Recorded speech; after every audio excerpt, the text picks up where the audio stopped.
Hi everyone, welcome to Population Connection Action Fund's virtual Capitol Hill Days 2020. We're so sorry that we had to cancel the in-person event, but so glad to have many of you joining us online for this advocacy event and training. My name is Stacie Murphy. I'm the Director of Congressional Relations for Population Connection and Population Connection Action Fund. I'm a lobbyist, and I'm here to share with you a few simple tricks for how to have an effective visit with your member of Congress. These hold true whether you're meeting with the member themselves or with a member of their staff. The first thing to remember is that even if you're nervous, and that's okay to be nervous, a lot of people are the first time they meet with an office, this is just a conversation. You as a constituent are going in to the office of a member of Congress who represents you and whose job it is to listen to your concerns. You're there to talk about something that you believe in and something that you believe the United States needs to take more seriously and spend more time and money on. Even if you're in an office where the member doesn't tend to be with us on these issues, they'll be polite because it's their job and you're their constituent. So the first thing to remember to make this an effective meeting is to have a concrete ask. This is a business meeting, and so you want a goal, and you want to make sure that you have something that you're specifically looking for. In this instance, your asks are that the United States should spend $1.6 billion per year on international family planning. Of that, we'd like to see $111 million annually going to the United Nations Population Fund, or UNFPA. Additionally, we want to see the member of Congress support the repeal of the Global Gag Rule and support for the Global HER Act. That's the Global Health, Empowerment, and Rights Act, which is the bill in Congress that would repeal the gag rule. So the mechanics of the visit. If you're online or on the phone, if you're going in a group, it's a good idea to talk to your group ahead of time and decide who wants to talk about which particular issue, who has a story they'd like to share, who found something particularly striking about these issues, and what part of it they would like to cover. So it's a good idea to do that ahead of time. If you'd like to write notes for yourself, that's okay too. If it will help you keep your train of thought and help you be comfortable doing the meeting, then it's totally fine to jot down some notes. But it's really important for you to tell the member of Congress or that person's staff why you thought it was so important to have this visit, why you think these issues matter, what you've learned about them, and what you think the United States should be doing. It is their job to listen.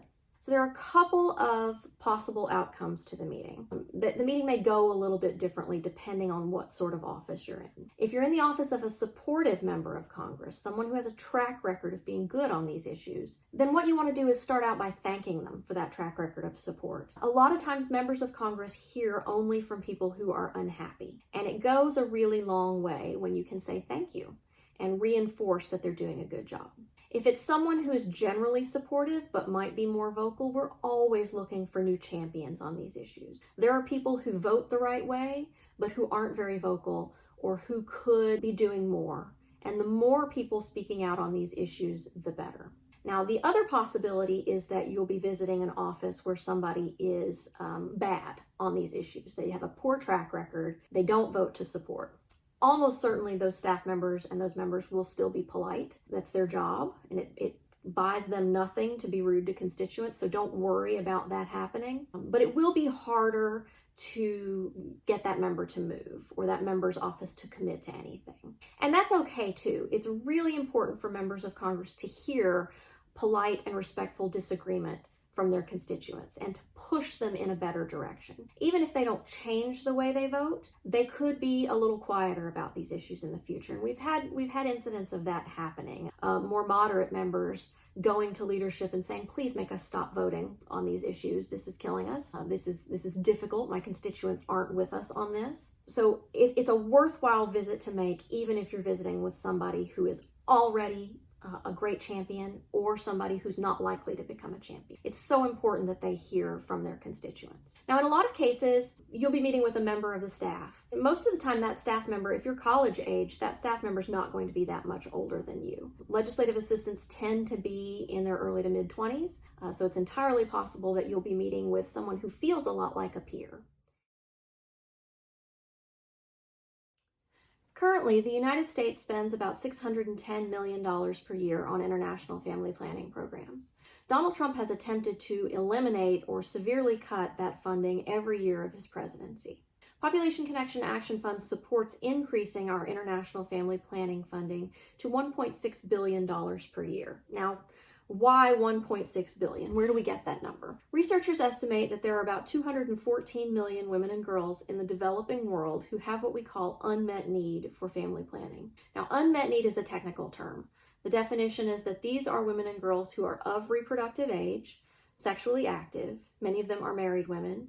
They do not wish to be pregnant within the next 2 years, but they're not currently using a modern method of contraception. So they have unmet need for that service. And that unmet need can take a variety of forms. It can be genuinely not having access to a health facility. It can be having only access to a poorly supplied health facility that doesn't offer the full range of services or appropriate methods for that individual. It can also mean there are religious, social, or cultural barriers to the use of contraception, and it falls under the umbrella of unmet need. Now, if you take the total cost of what it would require to meet that unmet need globally, and you divide it up among donor countries based on the size of their economy, sort of what's their fair share, then the United States' fair share of the cost of meeting the total unmet need globally is about $1.6 billion per year. And we know that access to family planning has enormous benefits for individuals, for families, and for communities. So this is something that we really view as an investment and something that the United States should be investing in because of all of the returns that it brings. So the first ask that we have for your lobby visit,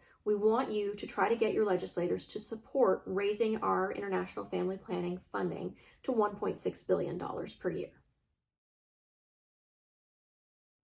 Population Connection Action Fund supports resumption of funding to UNFPA, the United Nations Population Fund. UNFPA's mission is to deliver a world where every pregnancy is wanted, every birth is safe, and every young person's potential is fulfilled. They work in more than 150 countries around the world, way more than where the United States has bilateral programs, to provide access to reproductive health and family planning for vulnerable people everywhere.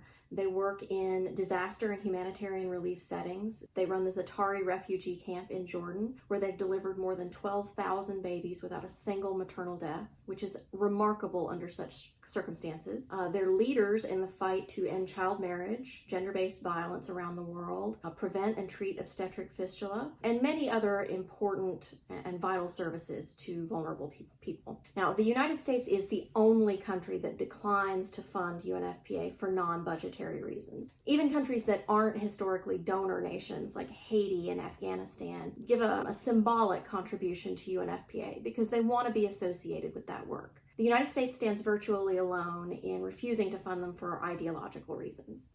The rationale is absurd, and this is the rationale under Republican presidents. UNFPA for many years had a small program in China, and we know that the Chinese government has a history of coercive and anti-human rights practices. The argument is that because UNFPA exists in the same space as those Chinese programs, they are therefore supportive of those programs, which couldn't be further from the truth. UNFPA is one of the leading voices around the world calling for human rights and the respect for individual decision-making, and they're one of the main reasons that the Chinese government has relaxed some of its coercive policies. UNFPA was pushing the government the entire time that they were there to do those sorts of things. But there's a provision under law that allows the president to deny funding to UNFPA, and that's something that Donald Trump has chosen to invoke. So of the $1.6 billion that the United States should be giving to international family planning programs, we'd like to see $111 million of that going to UNFPA.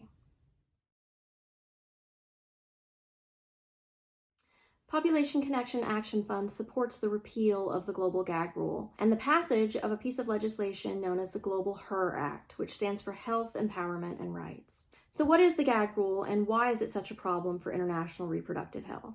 The Global Gag Rule is a policy that works a little bit like an executive order. It's completely at the discretion of whoever happens to be sitting in the Oval Office. And it states that a foreign NGO or non-governmental organization shall not be eligible for U.S. funding for any of its programs if it uses its own private, non-U.S. funding to either offer abortion services, offer counseling and referral for abortion services, or engage in any political advocacy around the issue of abortion. In practice, what it ends up doing is cutting off family planning aid to some of the most effective and experienced providers in the developing world. For example, in Kenya, Family Health Options Kenya is the leading family planning provider in that country. Now, abortion is highly regulated in Kenya, but it is legal in some circumstances, precisely because Kenya has a very high rate of maternal mortality and a high incidence of unsafe abortion. Family Health Options Kenya decided that they could not, in good conscience, comply with the demands of the Global Gag Rule, and as a result, they have lost about half of their funding.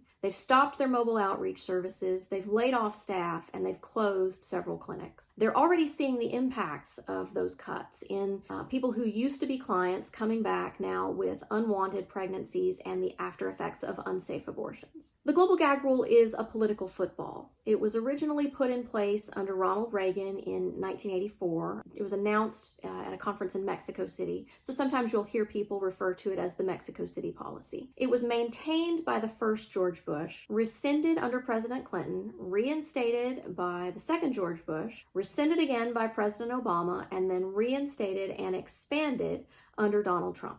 And as with so many other things, Donald Trump took something that was already bad and made it much worse. Previous versions of the policy applied to family planning funding specifically. So that would be about $610 million.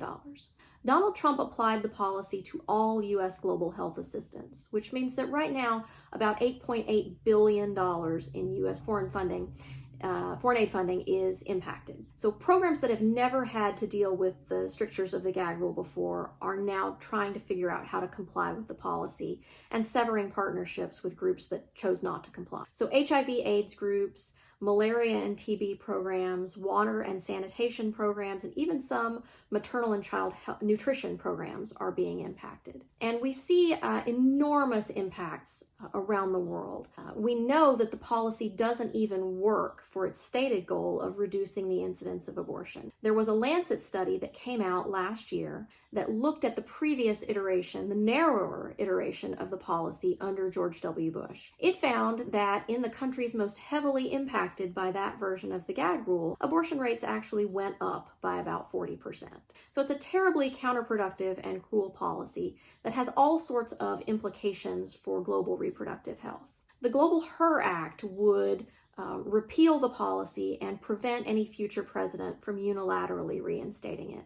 One of our major asks is that we ask our members of Congress to support the Global HER Act and the repeal of the Global Gag Rule.